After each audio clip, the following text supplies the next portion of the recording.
It feels like deja vu, but this is our chance to get to a European final. Can we do it? Let's find out.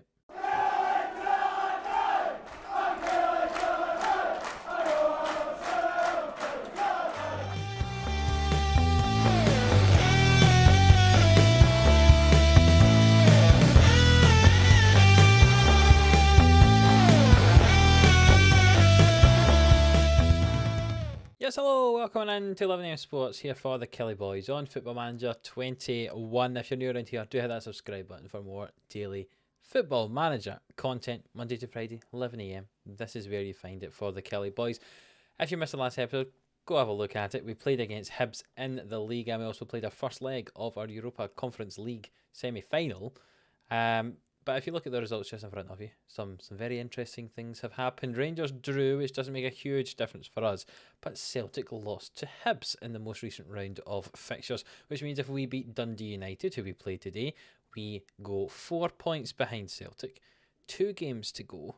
If we beat Celtic in the game we play against them, that means we're 1 point behind them, which means if Celtic draw or lose, it means all we have to do is win all 3 of our games to finish the season, which does include one against Rangers as well, and we would actually finish second and qualify for the Champions League. Now, I know that sounds maybe a bit, I'm getting myself a bit excited, but there's a chance, and where there's a chance, it's always good to hope that it could happen. But first thing we need to do is we need to beat Dundee United today in our league game.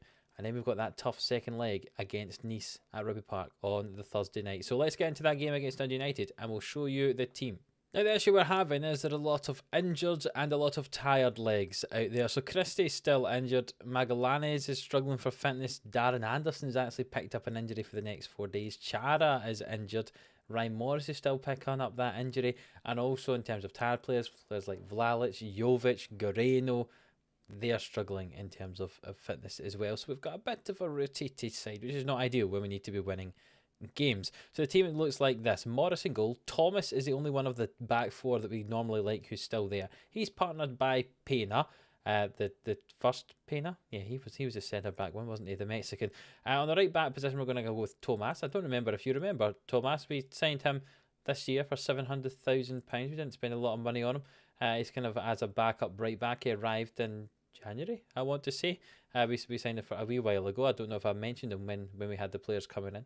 It was that long ago, I can't remember. But he's a 3-star player with quite good potential. Very good physical stats. Defending stats could perhaps improve slightly, but he's good physically, so he'll be able to run up and down that line for us. So he plays on the right because Mazza, who's normally our backup right back, is playing left back for us today.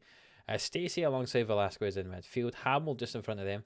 But we stick with the normal front 3. Lambert on the right and Ketty on the left and Crenetta up front. All we need is a win. Doesn't matter the score. So long as it is a win, that is the important thing here. So let's get one. So here we go. Dundee United playing 4-2-3-1 as well. So hopefully we can get the win. Though we are away to Dundee United. Could be quite tricky. But we'd like to get the win. Well, that was a boring first half. No highlights at all. It says 4 shots to 2, but we didn't get to see any of them. So I'll just say that, yeah, go and put a worthy display on out there. And we'll start the second half.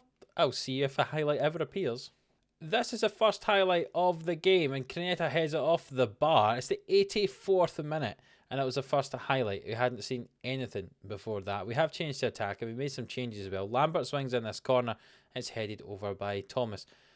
This game has been one of the most boring I have ever witnessed on Football Manager.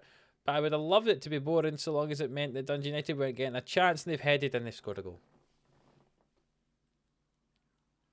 It's as if the Football Manager gods were listening to me when I said there's a chance that we could still get in the Champions League if we win our game here and Celtic lose their next one and we beat Celtic. And they just went, ha, you're not going to win your game against Dundee United here, as Dundee United have scored a goal in the 92nd minute. We swung the ball into the back post and it's cleared away. And that was offside, yeah. And we've lost this game 1-0, which ends the hopes of Champions League football, which is very, very annoying, because it would have been nice to have at least hoped for next episode, like given a little bit of something that we could have been looking forward to. But no, Dundee United beat us 1-0 in a game that they did not deserve to beat us 1-0 in. We dominated the game. We should have won that match, and instead we have not won that match. which now means when you look at the league, we have confirmed our place in third position. Ugh. Well, let's hope that was the bad performance out of the way for the episode, and we play against Nice. It was a good one. Or it will be a good one. Let's hope. It's been a fairly short, snappy episode so far, so we'll just continue that, get right into this game. Here is the team for it. Darren Anderson is not recovered from his injury in time, so he doesn't get to play today. But all the other players who were out are basically back in the team. Morrison goal, Thomas alongside Pena still at centre-back. Magallanes comes back on the right and Guerrero back on the left. Vlalic alongside Velasquez in the middle of the park with Jovic just in front. And the front three, I should say, of Lambert, Creneta and Nketiah are still there. They did not score in the last game. Hopefully, they score in this one. Remember, we are drawing 2-2, so technically a 0-0 draw will get us through because of the away goals rule, but we'd like to win it. Let's hope we can. And here we go, the players step out, and hopefully there is a highlight in the first half this time, or this could be quite boring again.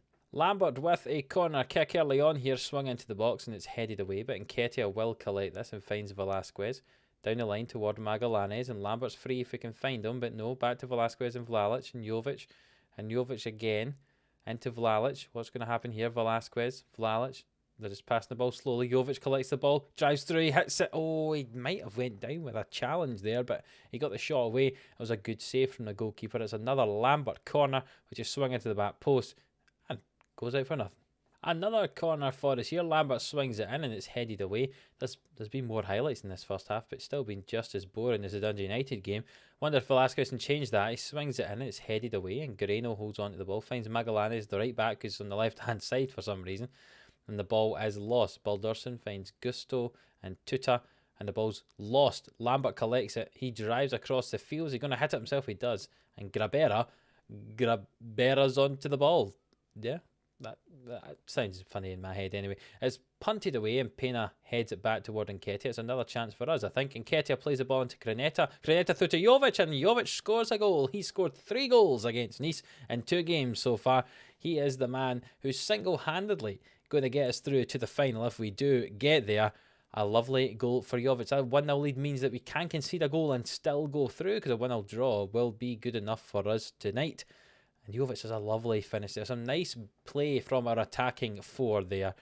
They're really working well together. Hopefully we can keep all them going into future seasons. And just as we're getting to the end of this first half, Jovic has the ball from the Magallanes throw, but Yusuf clears the ball toward Dolberg, and Dolberg cuts inside and he hits that nowhere near the goal. Nothing to worry about. And we've reached half time and the score is 1-0. We've dominated possession, dominated the shots and the expected goals. We should be winning the game. We are winning the game, and that is what matters. Now, normally I complain if there's a boring half of highlights, but I would be very happy if there was no highlights this whole second half.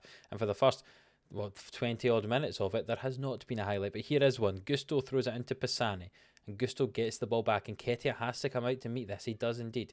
The ball's threaded across to Yusuf and out to Ely, and hopefully Lambert tracks him back. Yusuf with the ball again, back to Anton at centre back, and Yusuf, and the ball's played in behind Magallanes towards Cisse. Cisse hits the ball, and I don't know if that was off the post or if Morris saved it, but either way, it was cleared off the line, and then Thomas, I think it was Thomas, who punted the ball out of the park. I'm going to make a change here in the middle of the park just to freshen some legs up. Vlalic can come off, and Daniel Stacey can come on for him. Here, I'll talk you through these last 10 minutes as I'm doing. I'm going to waste time by making one sub at a time. Jovic can come off, and on can come Ryan Hamill. I know that Jovic has been so good for us, but you know he's dead on his feet there, so we'll bring him on. Ryan Hamill for Jovic. There's 5 minutes to go now. We'll make another sub. Eddie Nketiah can come off, and Roman Bukert. See, this is how you properly manage as a real manager and a football manager. Waste time by taking one sub at a time. I couldn't have made them all at once, but one sub at a time. There's been hardly any highlights in this game, but we have won it 1-0. We are through 3-2 on aggregate, and we have now reached our first European final as Kilmarnock manager. And you can see Sevilla won 2-1 on the night, which is not good enough to get through. So we will play Aston Villa in the final of this Conference League European Cup 2 thing. And just looking at it there, the final is actually at Hampden Park. So it's going to feel like a home game because we are in Hampden Park for the final of this Europa Conference League game. That'd be very nice indeed. So we can look forward to that in 2 episodes' time. The next episode will play the 2 games against the Old Firm, see if we can win those games. In theory, they don't really mean anything for the Scottish Premiership, but playing against Celtic and Rangers back to back, it's always going to be interesting, and we will show those games. So that's 1 against Celtic, 1 against Rangers in the next episode, and then the episode after that is going to be our Europa Conference League final, a final special. It's been a long time since we've been in a final we could claim that's going to be special, and this is that. Up against Aston Villa at Hampden Park. It's going to feel like we're playing at home because of all the Scottish fans that will be there. Fingers crossed we get into that with some a kind of good run of form. So that's why it's going to be important to beat Celtic and Rangers. At least take 4 points from it. That's what I would like going into that Conference League final. So if you had enjoyed this episode and you're looking forward to the next couple of episodes, we play the Old Firm and then we get to a final, please do hit that thumbs up, leave a like, it really does help out the channel. Subscribe if you haven't already. And until the next one, we'll see you then.